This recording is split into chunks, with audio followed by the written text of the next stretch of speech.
Fala aí, galera, sejam muito bem-vindos ao canal Física 10. Essa semana o canal inicia os trabalhos de forma muito artística, né? Ao fundo você vê a obra de Debré, a obra O Caboclo. Essa obra, ela ilustra bem, por sinal, o método vetorial, sim, que nós veremos na aula de hoje. Esse método em si se chama método paralelogramo e é um método que em algumas situações, sob algumas condições, é um método mais vantajoso que o método polígono que vimos em semanas anteriores, ok? Vou aproveitar o momento para pedir a você que já é inscrito no nosso canal que continue nos ajudando a divulgar o nosso trabalho pelas redes sociais. E a você que de repente, primeiro contato hoje, assiste, se você curtiu, se inscreva e faça parte aí dessa família que cada vez mais está crescendo aí, tá bom? Então, sem mais delongas, aula de hoje, método paralelogramo, primeira aula. Vem comigo, gente. Bom, turma, nossa aula inicia direto em cima de um exercício, até porque esses métodos que você está aprendendo comigo, polígono, paralelogramo, eles ganham de fato um pouco mais de significado para você na prática. Então, diante disso, vamos nessa lá. Moçada, exemplo 1. Modifiquei um pouquinho a questão, tá? Numa competição olímpica de arco e flecha, o que faz a flecha atingir altas velocidades é a ação da força resultante R, obtida por meio da soma vetorial entre as forças F1 e F2 exercidas pelo fio impulsor. A figura que melhor representa essa resultante R é... Turma, acompanhando com cuidado, aqui abaixo temos uma imagem de um arqueiro e perceba que nós já representamos ao longo do fio do arco dois vetores força. Mas chamo a atenção para você que eu dei uma ênfase a um ponto vermelho, que representaria a mão ou o dedo do arqueiro em si. Dois vetores estão sendo aplicados. Mas notem, por favor, essa que é a grande essência desse novo método, é que os dois vetores estão aplicados no mesmo ponto, de tal forma que eles estão rabinho de um com o rabinho do outro. É isso que essencialmente diferencia o método de hoje do anterior. Acompanha só, gente. Esse método nós vamos chamar de método paralelogramo e você vai utilizá-lo exatamente em situações onde você já possui os vetores posicionados de tal forma em que o rabinho de um coincide com o rabinho do outro. Eles estão aplicados no mesmo ponto e assim posicionados. Perceba que até as semanas anteriores nós vínhamos utilizando um método onde você colocava a trombinha de um no rabinho do outro. Você teria que transladar o vetor F2 para cima para utilizar o outro método. Hoje eu vou te ensinar a somar esses mesmos dois vetores por um outro processo. Bom, olhem com bastante cuidado. Temos o vetor F1 para cá, F2 para cá. O que nós vamos fazer? Nós vamos fechar um paralelogramo. De que forma nós vamos fazer isso? Gente, simples.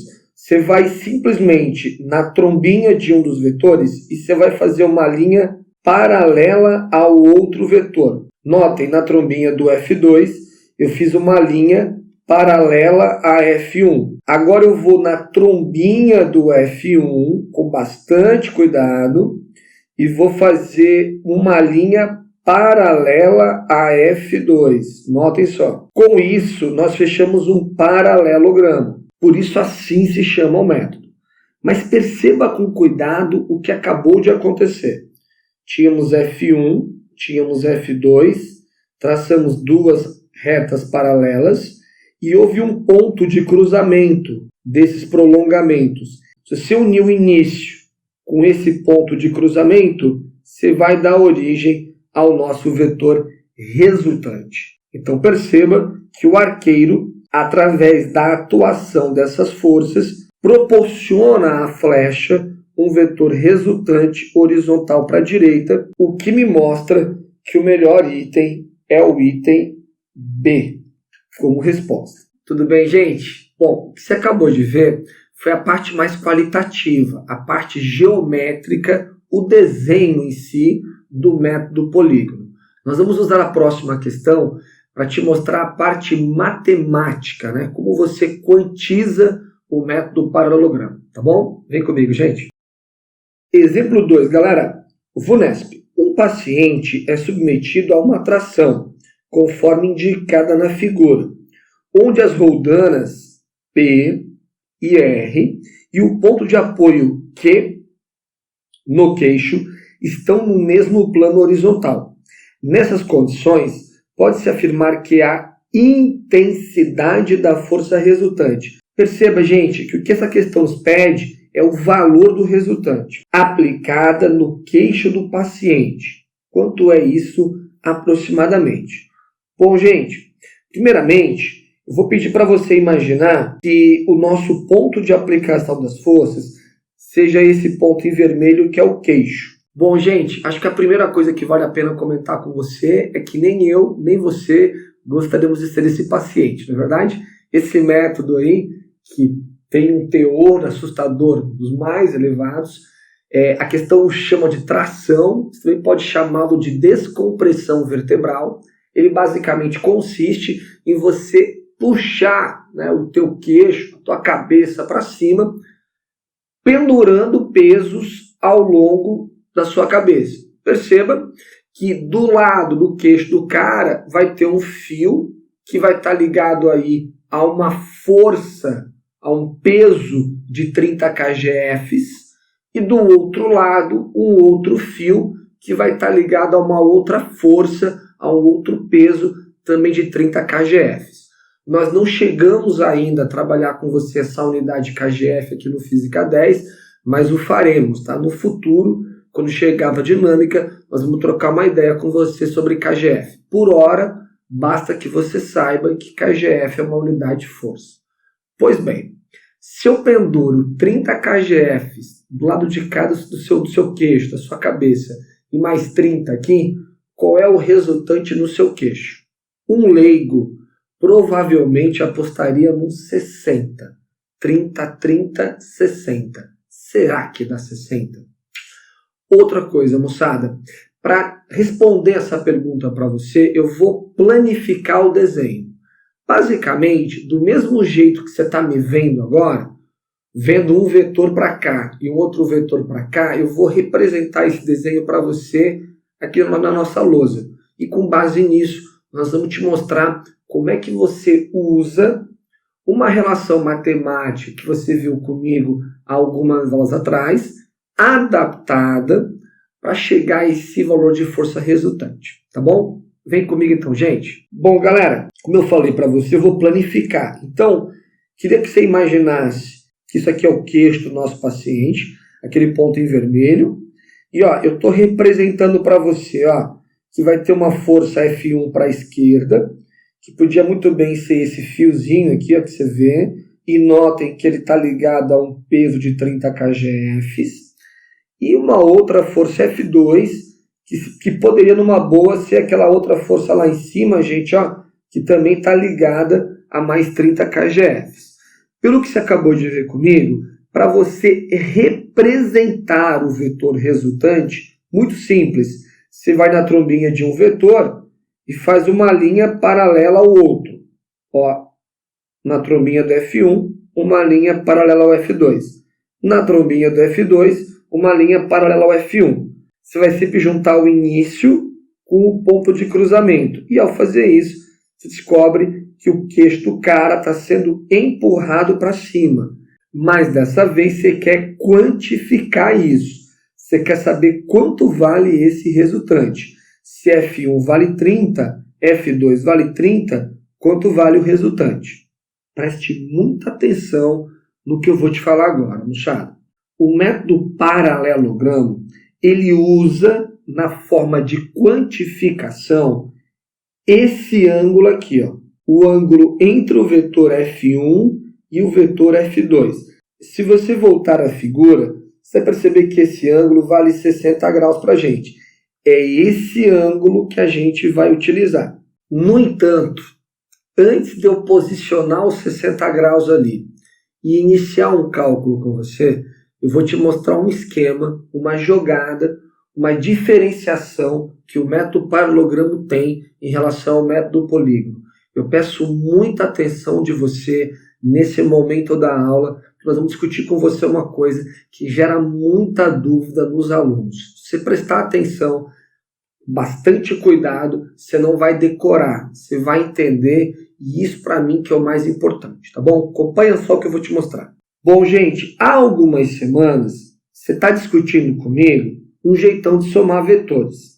Nas últimas semanas, sempre que eu pedia para você somar, sei lá, um vetor B com um vetor A assim, por exemplo, você até então sempre fez o mesmo processo. Você colocou a trombinha de um vetor no rabinho do outro. Se eu pedia para você achar o resultante, você ia juntar na hora o início da soma com o final. O teu vetor resultante estaria aqui assim, ó. E se eu pedisse para você achar o valor desse resultante, você ia olhar para o ângulo oposto a ele. Nesse caso, esse camaradinho aqui. Que só por uma questão didática, eu vou imaginar com você que ele tenha um valor aqui para a gente de 120 graus. E a ideia aqui é só ser um pouco mais didático contigo. Então acompanha só. Se eu tivesse essa soma de vetor B com esse vetor A, você saberia que o vetor resultante estaria aqui representado e você ia usar uma lei. Lei essa que nós vimos há algumas semanas, chamada lei dos cossenos. O resultante ao quadrado, que é esse camaradinho aqui que eu não desenhei, né? É igual a A ao quadrado mais B ao quadrado menos 2 vezes A vezes B cosseno de alfa. A isso a gente chama de lei dos cossenos. Hoje você está aprendendo um outro método. Método esse que está somando o mesmo vetor A com esse vetor B genérico que eu estou te mostrando aqui, só que ao invés de botar a trombinha de um no rabinho do outro, hoje você está pondo o rabinho do B com o rabinho do A. Então perceba que neste momento eu estou te mostrando os dois métodos. Ó, eu posso somar B mais A desse jeito, como posso somar B mais A desse jeito. Não é verdade? O método de cima eu chamo polígono e o método de baixo paralelogramo. Turma, qual é a diferença essencial entre o método polígono e o método paralelogramo? O ângulo utilizado. Enquanto o método polígono trabalha com o 120, o método paralelogramo ele vai trabalhar com esse ângulo aqui, moçada. O ângulo estabelecido entre os vetores. O que eu gostaria de chamar a atenção para você é que esse ângulo em vermelhinho aqui e esse ângulo preto, eles têm uma relação. Acompanha só, galera. Concorda que eu podia, numa boa, esticar uma linha paralela para cá? Ó? Ela é basicamente a extensão do vetor A. Se você olhar com cuidado, se aqui é 120, eu acho que fica fácil você dizer para mim quanto vale esse ângulo aqui. Bom, esse ângulo vermelho mais o preto tem que dar 180 graus, né? Se aqui deu 120, aqui vai ser 60 graus. E o professor Ferreto ensina para gente que quando você tem duas paralelas e uma transversal as cruza, esse ângulo de cima, lá em vermelhinho, lá em cima, e este de baixo, eles são iguais. Eles têm até nome, se os chama de alternos internos. Logo, se aqui é 60, aqui também é 60 graus. Então, o que você está percebendo de importante, moçada? O método paralelogramo, ele não trabalha com o 120. Ele trabalha com o ângulo suplementar a 120. E, turma, por você trabalhar com o ângulo suplementar da lei dos polígonos, isso gera uma consequência trigonométrica. Acompanha só o que eu vou te falar. Quando você usa o método polígono, você fecha um triângulo, e por fechar um triângulo, você usa a lei dos cossenos identicamente como os matemáticos nos ensinam. Quando você usa o método paralelogramo, o ângulo que você vai utilizar não é o da lei dos cossenos, é o ângulo suplementar. Isso gera como consequência o seguinte: o 120 e o 60, por exemplo, os ângulos ali citados para a gente, se eu pensar na trigonometria, eles não estão no mesmo quadrante. Na verdade, um está no primeiro e outro no segundo quadrante da trigonometria, da circunferência trigonométrica. Se você pegar esses dois ângulos e projetar para o eixo dos senos, o seno dos dois é o mesmo. Mas se eu for analisar o cosseno dos dois, o cosseno deles é oposto. Se o de um é mais um meio, do outro é menos um meio. Ou seja, o cosseno de um tem sinal oposto ao do outro. Como o sinal está mudando, o sinal da lei dos cossenos que você vai utilizar também vai mudar. Vai mudar porque o ângulo utilizado está mudando. A lei dos cossenos é definida com um ângulo.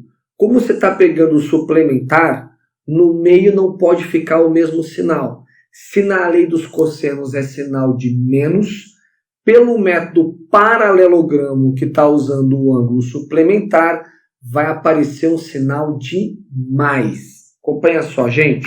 Com isso, galera, quando eu utilizo o método paralelogramo, a lei dos cossenos ela adquire este formato. Perceba só. Ao usar o método polígono, normalmente vou fechar o resultante, vai fechar um triângulo, e por fechar um triângulo, sinal de menos no meio normal. Quando eu uso o método paralelogramo, eu não estou utilizando o mesmo ângulo. Perceba, lá em cima é o 120, aqui embaixo seria o suplementar.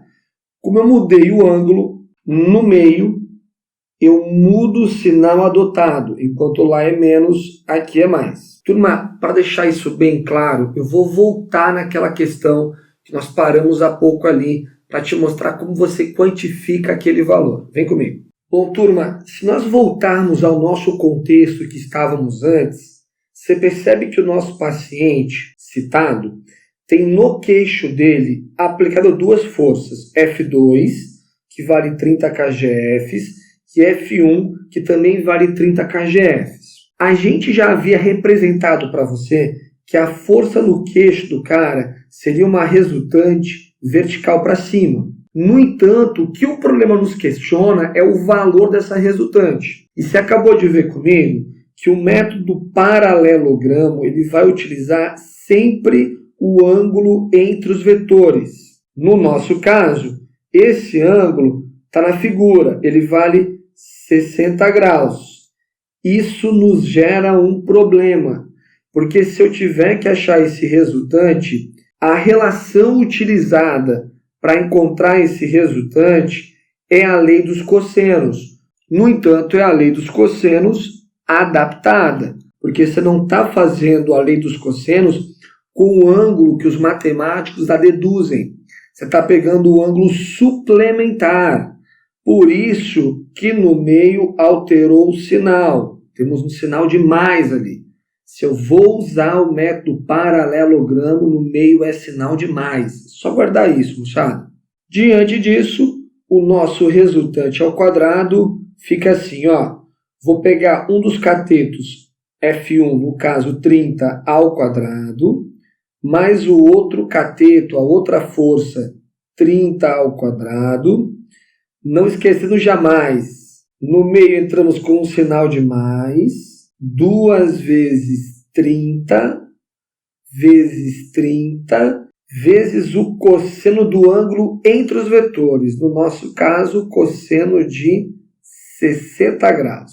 Vai dar um pouco de trabalho, mas tenhamos fé, irmãos. Resultante ao quadrado. 30 ao quadrado, 900, mais 30 ao quadrado, 900, mais 2 vezes 30 vezes 30, 900, vezes o cosseno de 60, que vale 1 meio.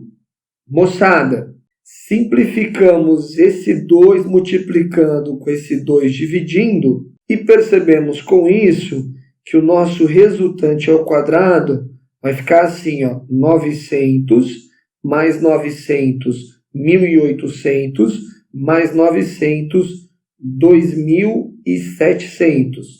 Vamos tirar uma raiz em ambos os lados, você vai perceber que esse resultante vai dar um pouquinho mais que a raiz de 2.500, mas a raiz de 2.500 seria 50. Se é um pouquinho mais, é porque o nosso módulo do nosso resultante ele vale 52 kJF. Com isso, a alternativa E. E com isso, turma, finalizamos mais um módulo do nosso canal. Nessa semana, se aprendeu o método paralelogramo. Semana que vem, nós vamos dar continuidade, um pouco mais de fundamentação para o que você acabou de ver. Na verdade, semana que vem, você vai ver o método paralelogramo nos principais casos que aparecem em prova do seu colégio, de vestibular, de concurso, de forma bem abrangente aí, tá bom? Não perde essa aula, tá bom? De resto, para você, uma excelente semana e nos vemos na semana que vem. Até mais, gente. Valeu aí!